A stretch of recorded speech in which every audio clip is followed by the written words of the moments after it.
दोस्तों, कभी सोचा है जब किसान की जमीन छिन जाती है तब अन्नदाता ही बेघर हो जाता है।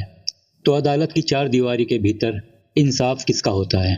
क्या वो अमीर और ताकतवर लोगों का, या उस किसान का जिसने अपनी जिंदगी धरती माता को समर्पित कर दी थी? यही सवाल लेकर आती है जॉली एलएलबी 3, एक ऐसी फिल्म जो अदालत की बहसों में हंसी भी परोसती है और आंसू भी, जहां मजाक के बीच दिल को चीर देने वाली सच्चाई छिपी है। जॉली एलएलबी फ्रेंचाइज की सबसे बड़ी खासियत रही है अदालत की जटिल दीवारों के भीतर गंभीर मुद्दों को हल्की फुल्की कॉमेडी और व्यंग के साथ रखना।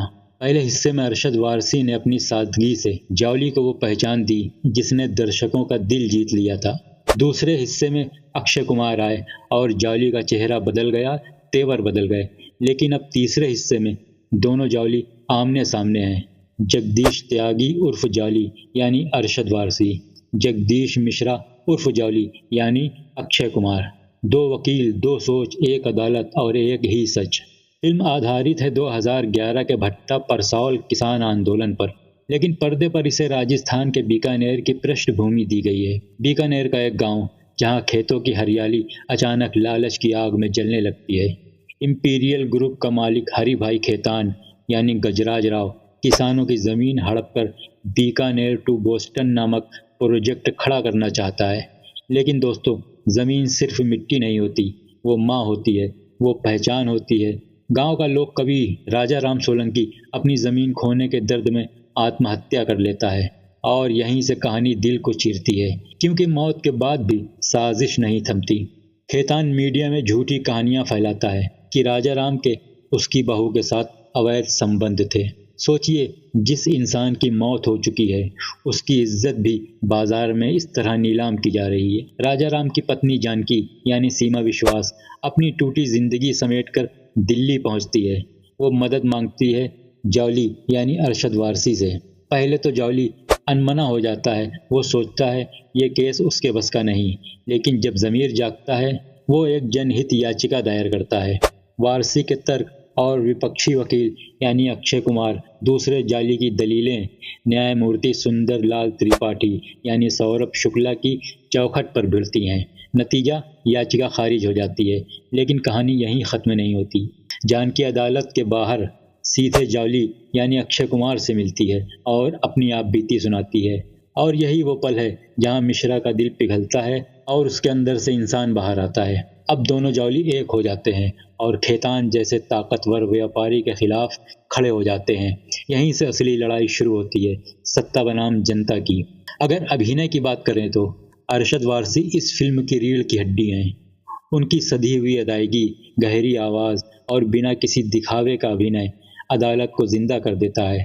कई जगह पर वो तो अक्षय कुमार पर भारी पड़ते नजर आए हैं। अक्षय कुमार कॉमेडी सीन्स में रंग जमाते हैं, लेकिन जब गंभीरता की बात आती है कई बार वो थोड़ा बनावटी लगते हैं। फिर भी उनकी स्टार पावर फिल्म को ऊंचाई देती है। गजराज राव, वो एक चालाक खलनायक व्यापारी के रूप में गजराज राव ने कमाल कर दिया है। उनकी हर मुस्कान एक डर जगाती है। सौरभ शुक्ला हमेशा की तरह दमदार, लेकिन इस बार नया कुछ नहीं दे पाए। सीमा विश्वास कम संवाद लेकिन चेहरे के भाव से गहरी छाप छोड़ देती हैं। उनकी चुप्पी कई बार चीखों से ज्यादा असर करती है। अमृता राव और हुमा कुरैशी सीमित रूल, कोई बहुत ज्यादा काम नहीं, फिल्म में बहुत असर नहीं डाल पाई। सुभाष कपूर का निर्देशन ठीक है, 157 मिनट की लंबाई भारी लगती है। कमजोर पहलू है फिल्म के जबरदस्ती घुसेड़े गए कॉमेडी सीन, अदालत की लंबी लंबी बहसें, सहायक किरदारों के गहराई में कमी। इसका मजबूत पक्ष है किसानों की पीड़ा और जमीन छीनने का दर्द दिल को छू लेता है। अरशद वारसी और गजराज राव का अभिनय फिल्म की जान है। फिल्म का संदेश है, अगर अन्नदाता का अधिकार छीना गया तो देश का विकास अधूरा रहेगा। किस लिए ये आपको फिल्म देखनी चाहिए दोस्तों? अगर आप चाहते हैं कि एक ऐसी फिल्म देखना जहां हंसी भी हो, आंसू भी हो, अदालत की गूंज भी हो और किसानों की पुकार भी, तो जॉली एलएलबी 3 आपके लिए है। हाँ, फिल्म लंबी है, हाँ कुछ जगह पर हंसी मजाक मजबूरी लगता है, लेकिन किसानों की लड़ाई, अदालत का संघर्ष और अरशद वारसी का दमदार अभिनय फिल्म को देखने लायक बना देता है। दो जॉली, एक अदालत और इंसाफ की पुकार। जॉली एलएलबी 3 सिर्फ एक फिल्म नहीं, ये याद दिलाती है कि जब किसान ही टूट जाए तो देश का कोई कानून, कोई विकास, कोई अदालत, सब अधूरा रह जाता है। दोस्तों 80 करोड़ की लागत से बनी इस फिल्म ने पहले ही दिन बॉक्स ऑफिस पे 12 करोड़ 50 लाख रुपए का बिजनेस कर लिया है, जो एक अच्छी शुरुआत है। अब थोड़ी सी बात जॉली एलएलबी 1 और जॉली एलएलबी 2 की। 2013 में आई फिल्म जॉली एलएलबी, जिसमें अरशद वारसी, बोमन ईरानी, अमृता राव थी। वो मूवी 12 करोड़ की लागत से बनी थी। इसने पहले दिन 3 करोड़ 5 लाख रुपए का बिजनेस किया था। ये फिल्म लगभग 8 हफ्तों तक सिनेमा घरों में चली थी और भारत में इसने 32 करोड़ 43 लाख रुपए का बिजनेस किया था और वर्ल्ड वाइड इसने 46 करोड़ रुपए कमाए थे और फिल्म हिट हो गई थी। उसके बाद साल 2017 में आई जॉली एलएलबी 2, जिसमें अक्षय कुमार थे। इस फिल्म का बजट था 30 करोड़ रुपए। इसने पहले दिन 13 करोड़ 20 लाख का कारोबार किया था। 9 हफ्तों तक सिनेमा घरों में टिकी रहने के बाद इस फिल्म ने भारत में 117 करोड़ रुपए और दुनिया भर में 197 करोड़ 33 लाख रुपए का बिजनेस किया था।